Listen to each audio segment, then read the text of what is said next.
This is what I've been working on all evening.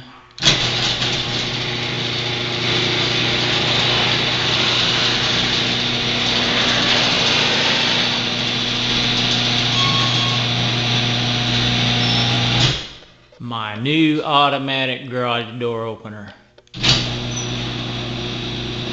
Pretty simple to install.